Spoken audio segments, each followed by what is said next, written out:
la politique et la justice, tout se joue. Rien n'est acquis et tout est imprévisible parfois.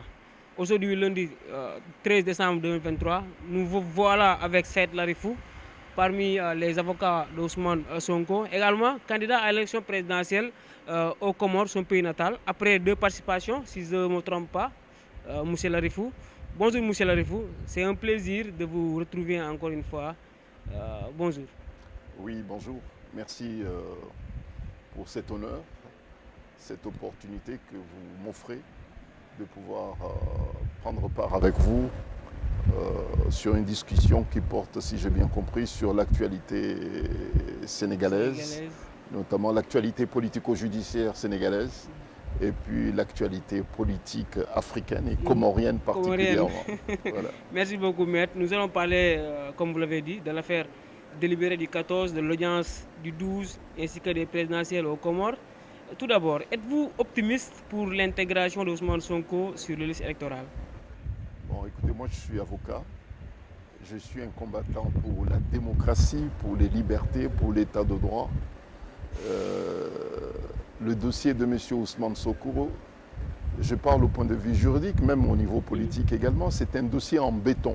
En béton. Voilà.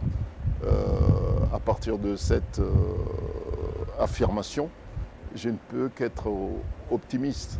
Moi, je parle de l'aspect purement juridique.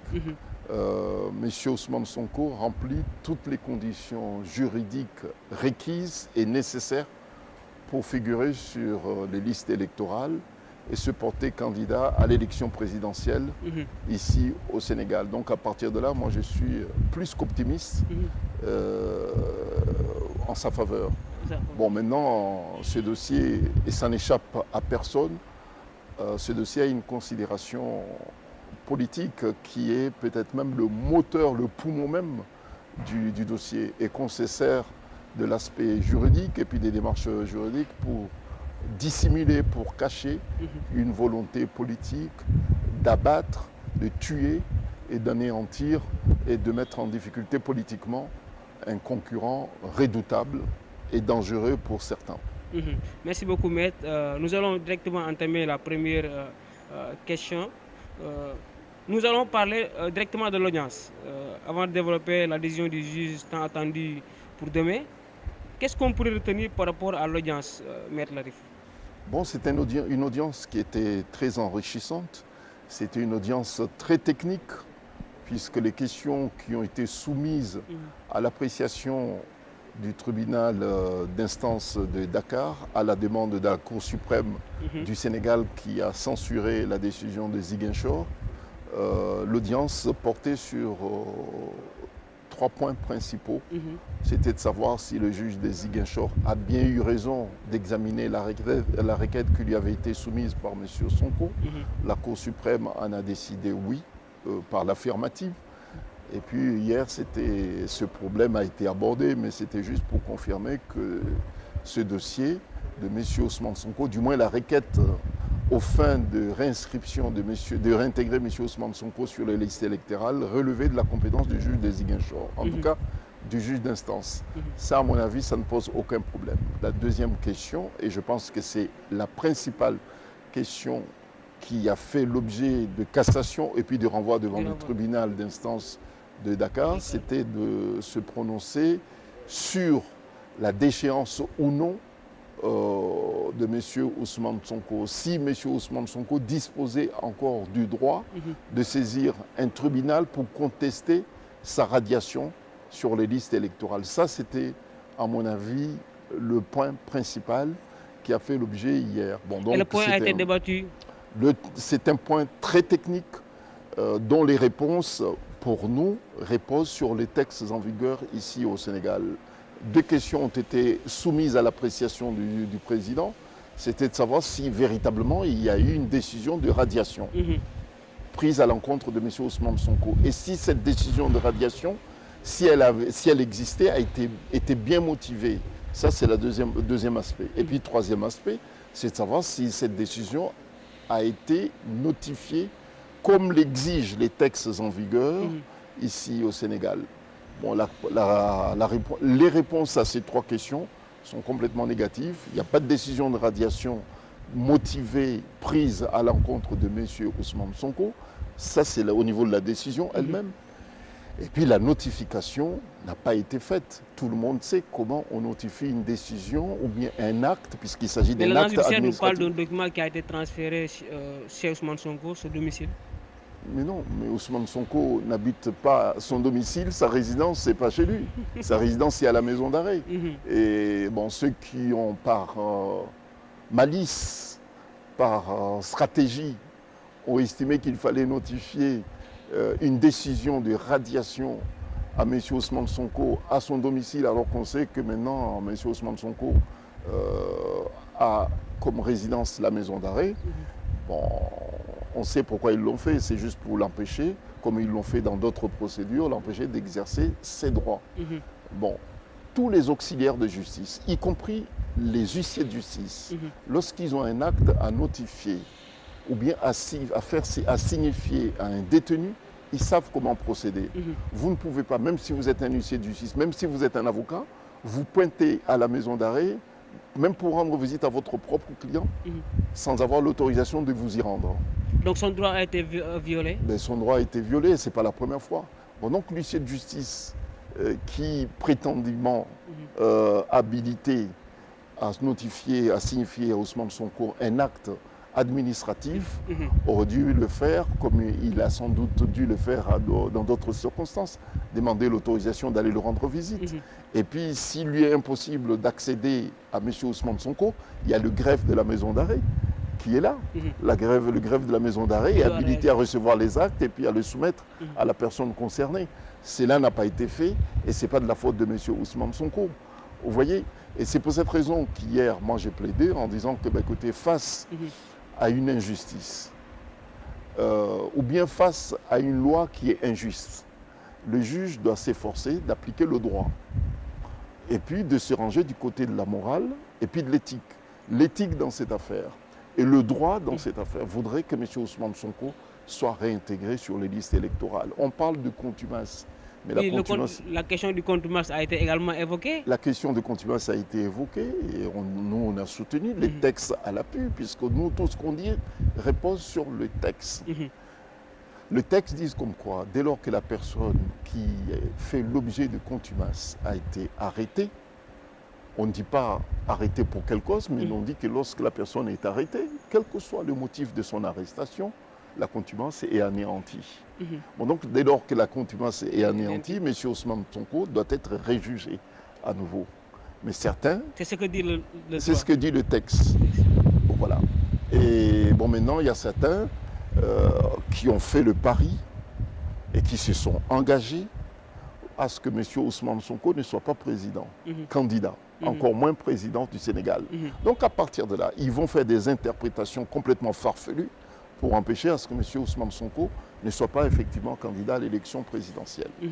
Bon, ça c'est une volonté qui est affichée, qui n'est pas un mystère pour personne et qui n'est en tout cas pas secret pour tous les Sénégalais. Et par rapport toujours à l'audience, nous avons entendu également qu'il y avait 2 incidents. Est-ce que vous pouvez en revenir là-dessus? Non, mais les incidents sont des incidents minimes. C'est des incidents contradictoires entre avocats? Oui, mais c'est des incidents qui arrivent dans des dossiers similaires, mais ça n'a aucune importance. Le plus important dans ce dossier, en tout cas pour nous, les avocats de M. Ousmane Sonko et pour notre client, et je pense que pour une majorité de Sénégalais, c'est que M. Ousmane Sonko, que ses droits soient respectés et qu'il soit réintégré sur les listes électorales pour lui permettre, au même titre que tous les Sénégalais, de se porter candidat s'ils le souhaitent. Merci, M. Larifou. La question suivante, ça va concerner à l'agence judiciaire de l'État.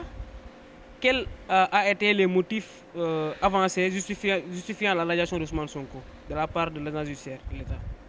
Qu'est-ce qu'il a amené comme preuve pour montrer que... Bon, l'agence judiciaire de l'État, c'est un agent de l'État du Sénégal. Bon, donc ce n'est pas un combat qui est engagé, ce n'est pas un procès qui est engagé contre la personne lui-même. M. Ousmane Sonko, il n'est pas en procès contre qui que ce soit. M. Ousmane Sonko, il n'est pas en procès contre l'État du Sénégal. M. Ousmane Sonko a engagé une procédure, comme vous auriez dû le faire également, comme vous pouvez le faire, si vous arrive par malheur d'être radié sur une liste électorale.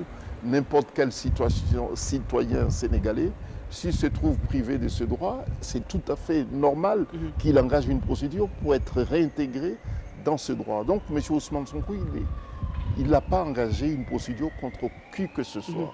Et nous nous élevons. Moi, je m'efforce, chaque fois que l'occasion m'est offerte, je m'efforce de dire que nous ne comprenons pas comment se fait-il que des moyens colossaux, inimaginables, sont mis en action, sont déployés pour empêcher à ce qu'un simple citoyen, enfin un citoyen sénégalais puisse exercer ce droit.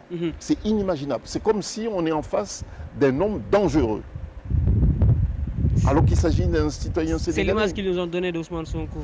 Oui, c'est l'image qu'ils veulent donner, mais bon, la majorité de Sénégalais ont une image contraire. Ils émettent l'espoir sur l'homme. Bon, vous voyez, bon, moi je trouve ça pas joli. En tout cas, c'est pas correct. En tout cas, Ousmane Sonko nous a pris comme avocat pour défendre le contraire. Et c'est notre mission, c'est notre responsabilité. Rétablir les droits, la dignité de notre client, et nous le ferons avec toutes les forces, avec tous les moyens juridiques qui sont à notre disposition.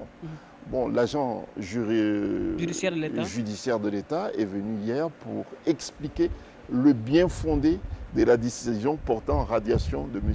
Ousmane Sonko, et que le recours qui a été, enfin la requête qui a été engagée par notre client pour demander son rétablissement sur les listes électorales, cette requête est tardive et irrécevable. C'est le moyen qu'il a soulevé. Et bon, nous nous sommes donné les moyens de démontrer, de démonter ces arguments pour dire que ces arguments ne tiennent pas du tout.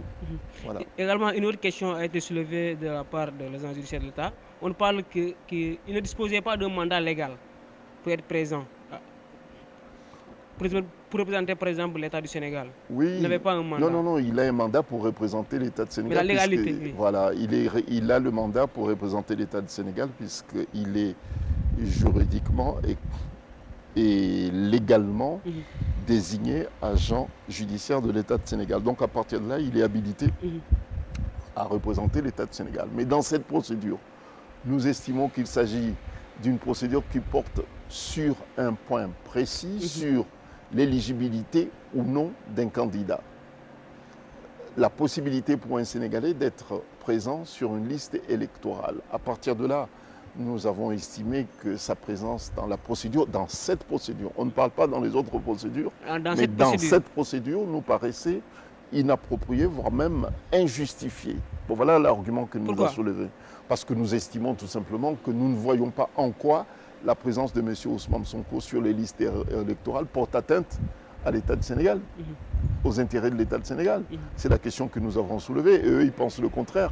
Et puis après, c'est au juge de décider. C'est au juge de décider, voilà. Comme vous l'avez dit. Mais par rapport à l'affaire du Contimax, vous l'avez évoqué tantôt. Moi, je voulais avoir une réponse qui est claire par rapport à ça. Pourquoi encore le Contimax? Ça pose problème toujours. Bon, vous savez, on a du mal à avaler cette mauvaise pilule, à savoir cette décision qui a été rendue contre notre client. C'est une très mauvaise pilule que nous ne l'avalerons jamais. Et puisque notre client n'a jamais été correctement convoqué à comparaître devant le tribunal criminel de Dakar. Il n'a jamais été convoqué correctement comme doivent être convoqués tous les justiciables. Donc le Contimax est un faux débat? Pour nous, au Contimax, ce n'est pas un faux débat puisqu'il y a une décision qui a été rendue. Mais nous estimons tout simplement que cette décision, elle est injuste, elle est contestable. Et nous contestons cette décision dans la mesure où elle a été rendue en l'absence de notre client, dans la mesure où il n'avait pas été convoqué. Il savait qu'une décision, qu'une audience allait se tenir. Ça, il les savait, comme tout le monde le savait, pas seulement des Sénégalais, mais le monde entier savait que cette affaire allait se tenir.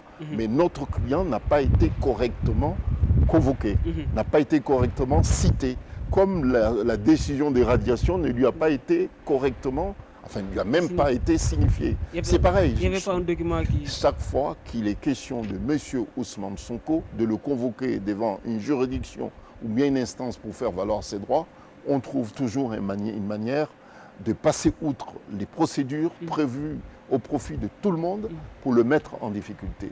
Il savait qu'il allait avoir une audience, mais il n'avait pas été convoqué. Donc du point de vue de la loi, il s'agit d'une persécution? Non, seulement une persécution, mais il s'agit d'un harcèlement, une persécution administrative, puisqu'il faut quand même rappeler que M. Ousmane Sonko a été injustement radié de la fonction publique. C'est son métier, il est inspecteur des impôts. Il a été radié injustement. Et ça, c'est une persécution déjà professionnelle, administrative. Et ça en est suivi d'autres persécutions judiciaires et d'autres persécutions militaires également, pour l'amener là où il est en ce moment. Et il faut être très très très fort pour supporter psychologiquement ce que cet homme subit en ce moment. Merci beaucoup, Maître Larifou. Par rapport, comme vous l'avez annoncé hier face à la presse, après votre sortie du tribunal, l'affaire Ousmane Sonko contre l'État du Sénégal va être délibérée le 14, c'est demain, moins de 24 heures. Que pouvons-nous s'attendre par rapport à la décision du juge? Que le droit soit dit et que la justice soit rendue à M. Ousmane Sonko. C'est ce que nous attendons. En cas de réintégration, vous allez obtenir gain de cause, mais en autre cas, en aucun cas. Bon, écoutez, attendons demain pour voir ce que nous ferons. Qu'est-ce qu'il peut dire, par exemple? Bon, moi, je ne suis pas juge, je suis avocat. J'ai déjà plaidé, maintenant la parole est au juge. Donc, je ne peux pas prédire ce que le juge dira. Moi, je suis avocat, j'ai déjà fait mon travail. Nous avons fait notre travail, nous avons plaidé. Et maintenant, c'est au juge de rendre sa décision. On attend sa décision demain à 9h. Et puis on verra. Un renvoi est-il possible en cassation ou un retour du dossier à la Cour suprême? Bon, nous avons vu qu'après avoir gagné à Ziguinchor, la partie adverse a estimé de bon droit et de son intérêt de saisir la Cour suprême. Bon, tout est possible à partir de... Tout est possible. Voilà. Vous êtes confiant quand même? Oui, je suis très confiant, sinon ça serait quand même très très grave. Bon, je suis très confiant et dans la mesure où j'estime que M. Ousmane Sonko est dans son droit et qu'il a un dossier juridique en béton.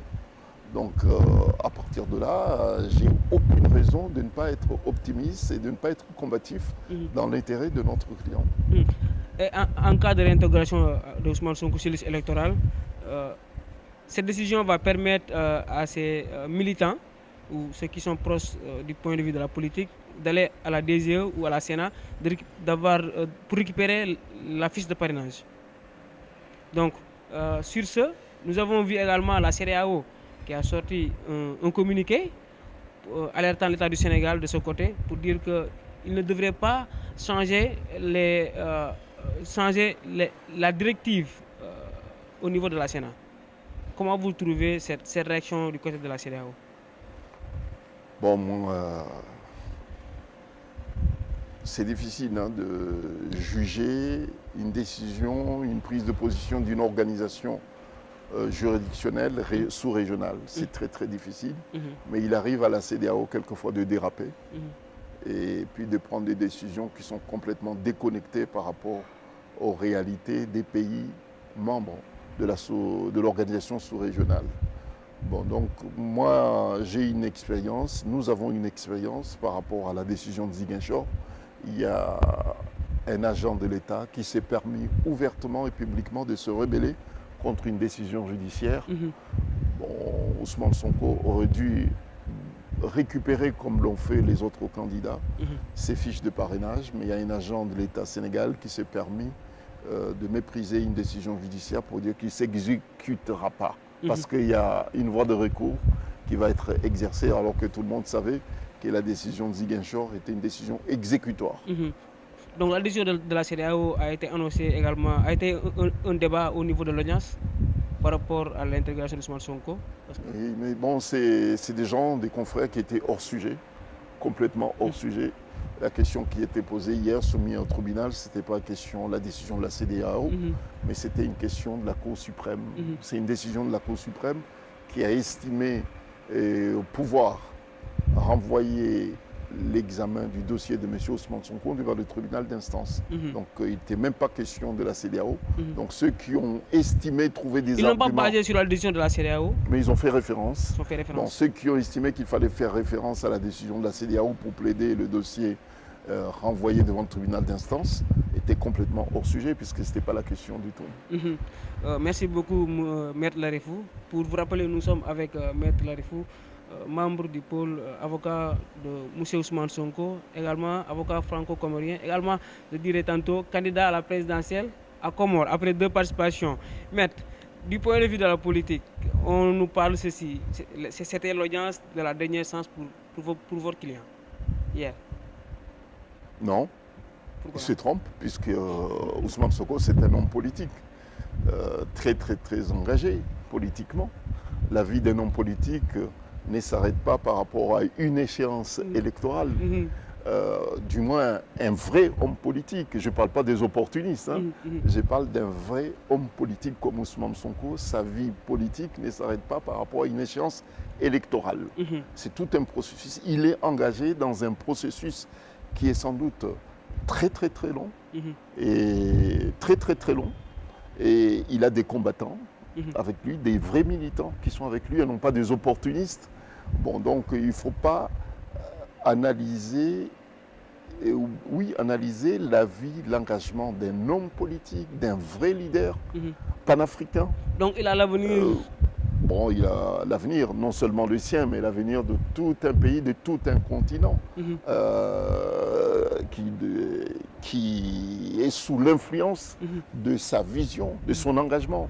Bon, donc, bien sûr qu'il y a une échéance électorale qui est prévue ici au Sénégal au mois de février. Il prendra part d'une façon ou d'une autre. Ça, c'est évident, mais il y a d'autres échéances aussi à venir.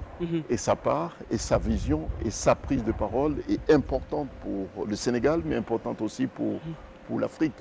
Bien sûr qu'il y a l'échéance immédiate, c'est les élections présidentielles prévues en février 2024, mais il y a d'autres échéances également qui attendent le Sénégal et puis l'Afrique. Mais beaucoup doutent ou craignent que ce qui est arrivé à Karim Wade ou même à Khalifa Sall l'arrive. Karim Wade, M. Sall ne sont pas Sonko. Chacun a son trajectoire, sa trajectoire, chacun a son destin, chacun a sa vision. C'est pas la même chose. Bon, si certains ont estimé qu'il fallait être réaliste, se résigner, et ce n'est pas le cas de M. Ousmane Sonko, puisque je l'ai dit tout à l'heure, M. Ousmane Sonko, il ne vit pas pour la politique. Il ne vit pas Il ne vit pas pour la politique. Il est engagé pour la politique. Il est engagé pour la politique. Voilà. C'est une citation. Voilà. Il est engagé pour la politique et il ne vit pas pour ça. Vous voyez? Bon, donc, c'est pas la même chose. C'est pas la même chose. Non, c'est pas la même chose. C'est quelqu'un qui a choisi de s'engager pour la politique. Vous l'avez rencontré, votre dernière rencontre, c'était quand? Ça date de la semaine dernière. La semaine dernière. Ouais. Il est au courant de ce qui se passe dans le pays. Plus qu'au courant que tout un chacun. Mais c'est quelqu'un qui est en harmonie avec sa vision, qui est en harmonie avec les préoccupations du peuple du Sénégal et des peuples d'Afrique. Et c'est pour cette raison que son combat a un retentissement qui dépasse les frontières sénégalaises.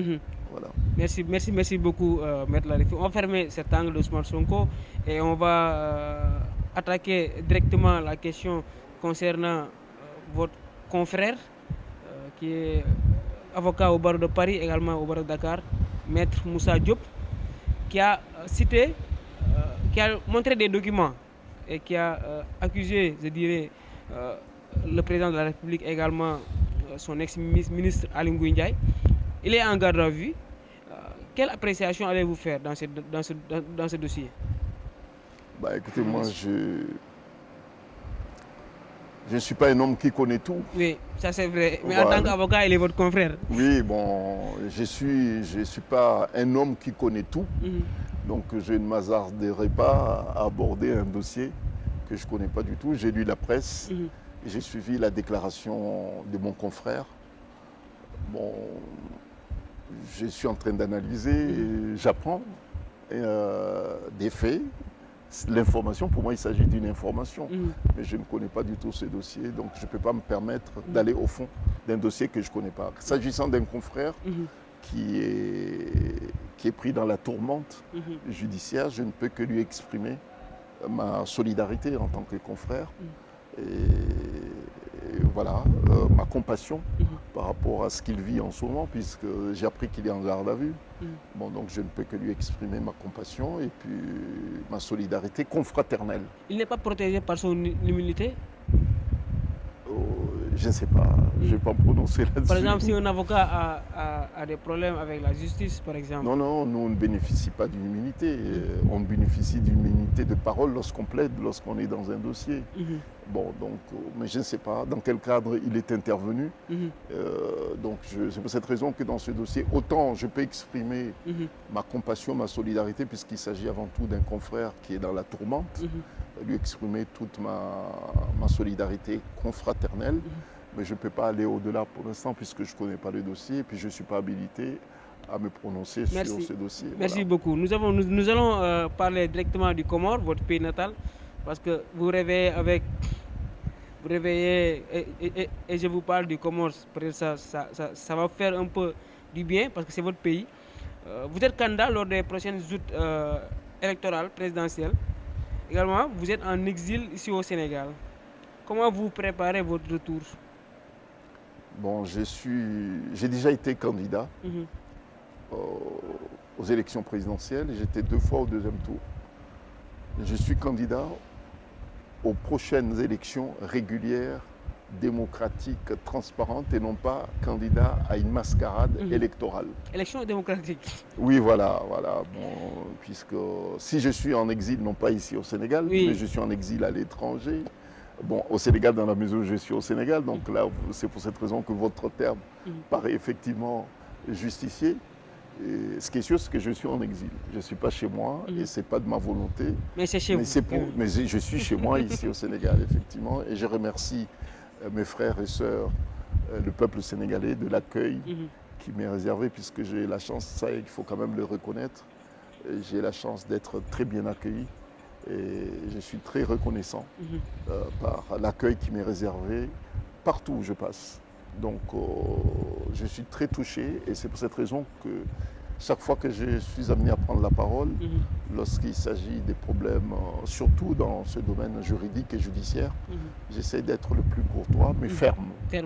Courtois, c'est ça que j'ai même constaté. Voilà, courtois, respectueux par rapport aux institutions de ce grand pays, mais aussi ferme dans la défense des intérêts de mon client et puis la défense des principes fondamentaux qui font qu'aujourd'hui nous sommes des êtres humains. Nous nous aimons parce que nous avons des règles que nous devons mutuellement respecter. Voilà, bon, ça c'est un fait. Bon, donc mon retour aux Comores, je le souhaiterais le plus tôt possible et dans de très bonnes conditions.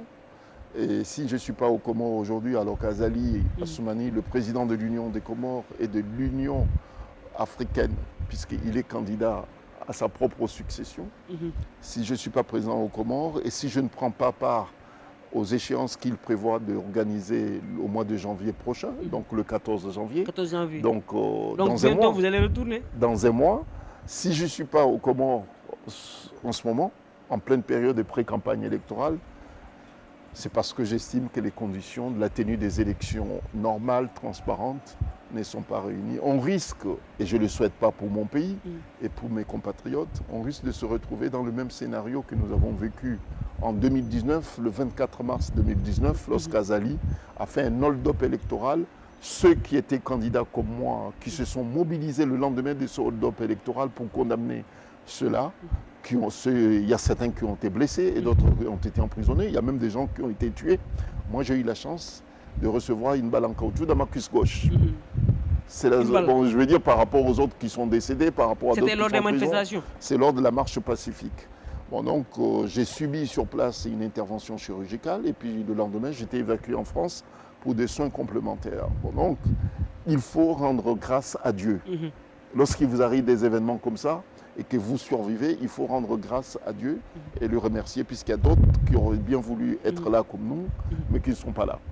Bon, donc à partir de là, vous devez continuer puisque vous avez des convictions, parce que vous êtes un homme plein de convictions, très engagé pour le droit, très engagé pour le pays. Mais il faut le faire aussi avec les armes que vous disposez. Pour l'instant, les armes que je dispose, c'est le droit.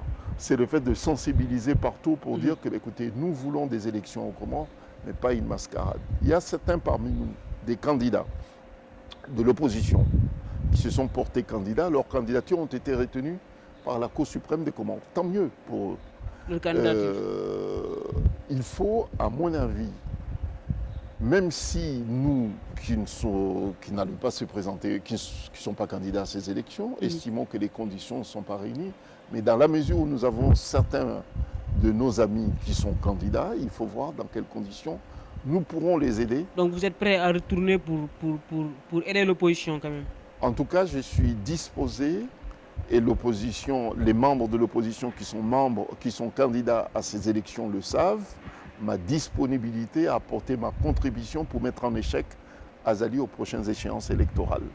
Et c'est pour cette raison que j'ai accepté la mission qui m'a été assignée par certains candidats de porter leur cause devant le tribunal de la SADC. C'est une juridiction sous-régionale. Ici, vous parlez de la CEDEAO, mais chez nous, là-bas, on parle de la SADC. Donc, il y a un tribunal, voilà, il y a un tribunal de la SADC qui sera saisi cette semaine par mes soins et à la demande des candidats.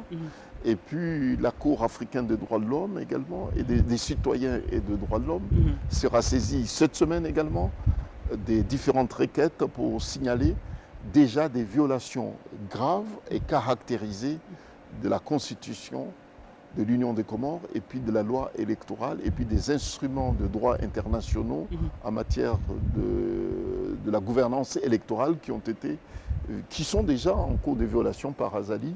Avant même les élections qu'il organise lui-même, il est en train de faire un coup d'État institutionnel. Donc vous pourrez vivre le scénario d'une élection qui ne sera pas transparente?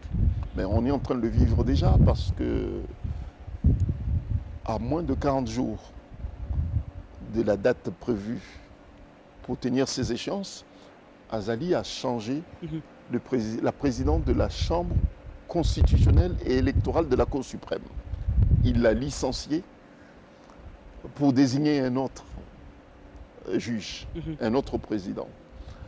La Constitution des Comores stipule également, et ça, la loi électorale, la Constitution et la loi électorale des Comores stipulent également que le président et les gouverneurs et d'autres responsables désignés des sociétés d'État doivent prendre congé de leurs fonctions s'ils sont candidats et après publication de la liste des candidats retenus pour se présenter aux élections. Malgré la clarté et la précision de ces dispositions en vigueur, Azali s'est maintenu dans ses fonctions de président de l'Union des Comores et puis de l'Union africaine également.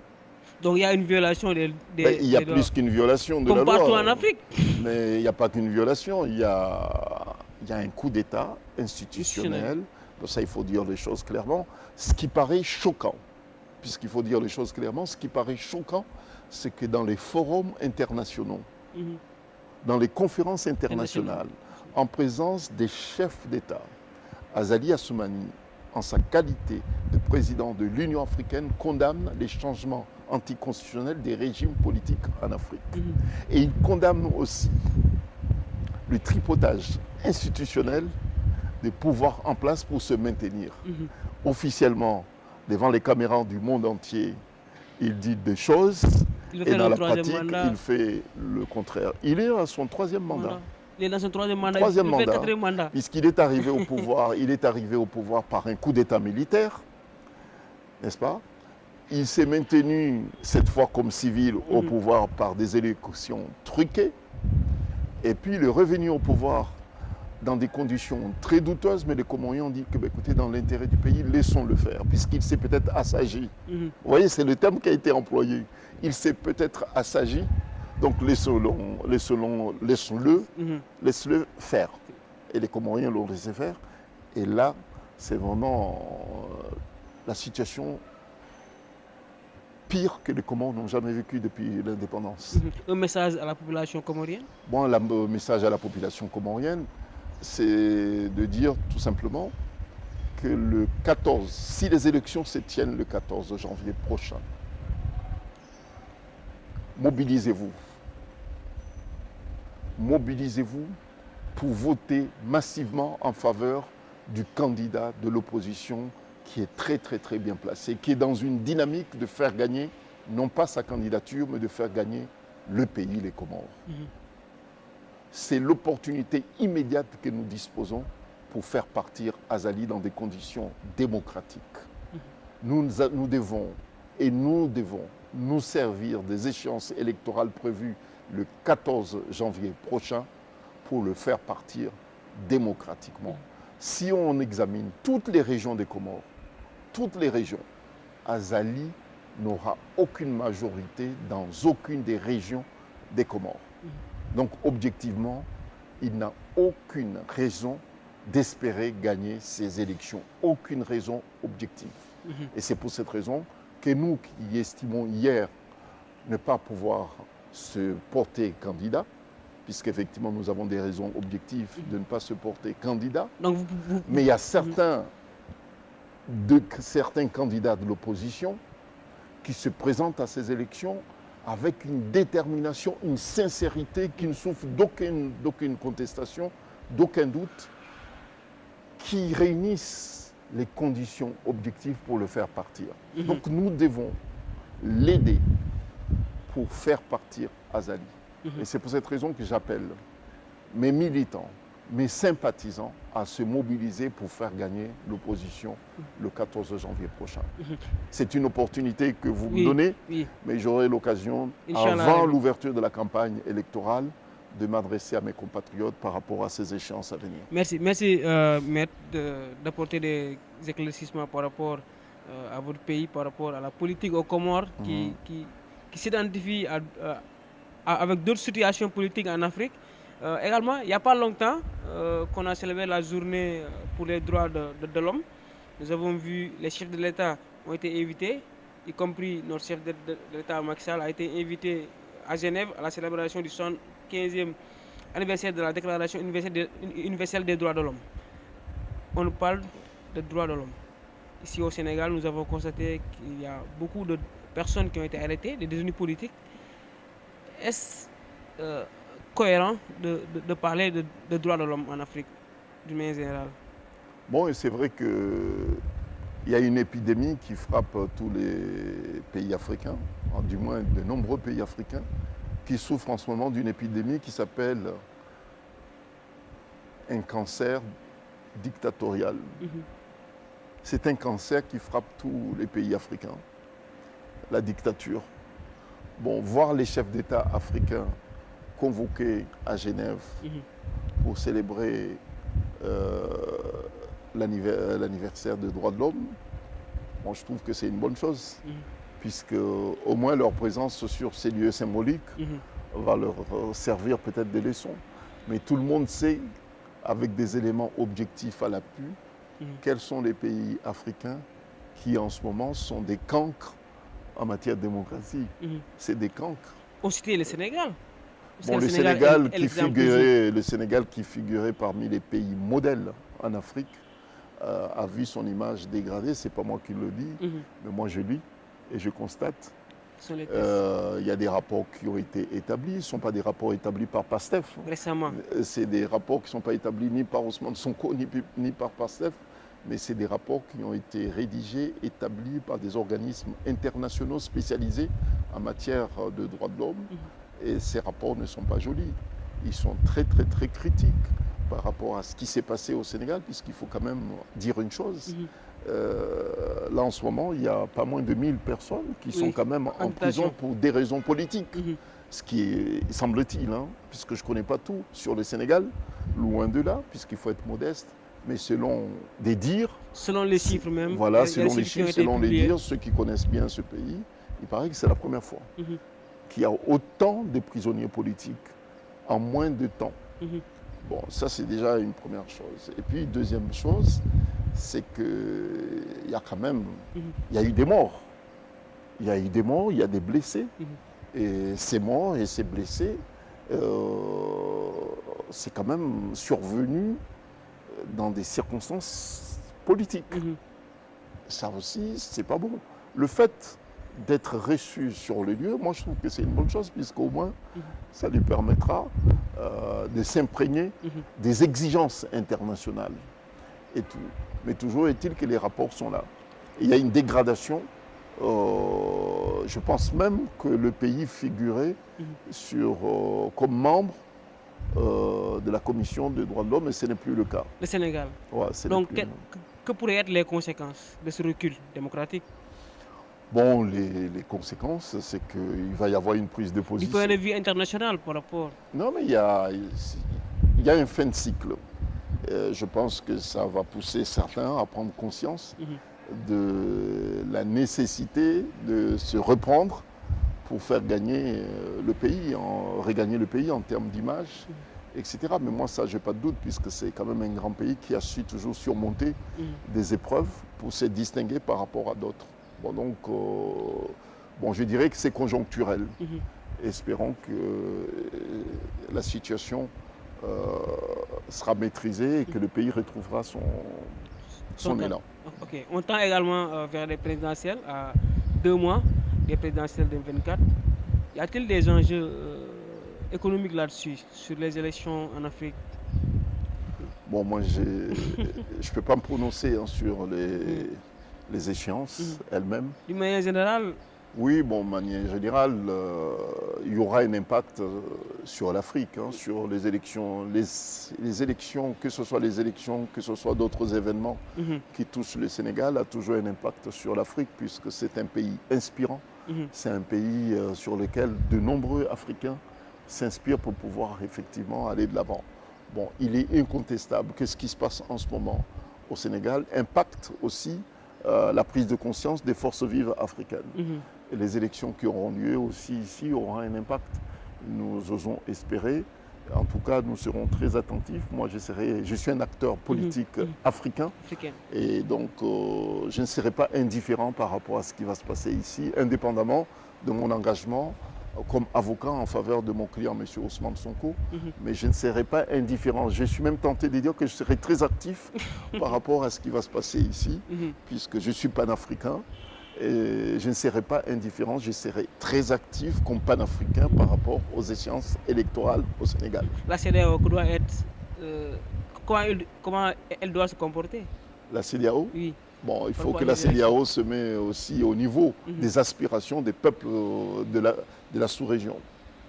Puisque la CEDEAO est en décalage complet, complet par rapport aux aspirations des peuples de la zone. Merci, Maître Larifou, ça a été un plaisir. Si vous avez quelque chose à ajouter ou une question que vous aimeriez que j'aborde, que je ne l'ai pas fait? Non, je pense qu'on a fait le tour. C'est tout simplement vous remercier de cet honneur et puis de cette opportunité que vous m'offrez de pouvoir m'exprimer sur différents sujets d'intérêt général, africain. Merci, Maître Larifou, ça a été un plaisir également. Toute l'équipe de Sénégal 7 également vous dit de passer une excellente séjour, je dirais, au Sénégal. Ou également, un grand merci à mon technicien, Papa, également à tous les internautes qui suivent l'actualité à temps réel ici à Sénégal 7. Jërë ngeen jëf.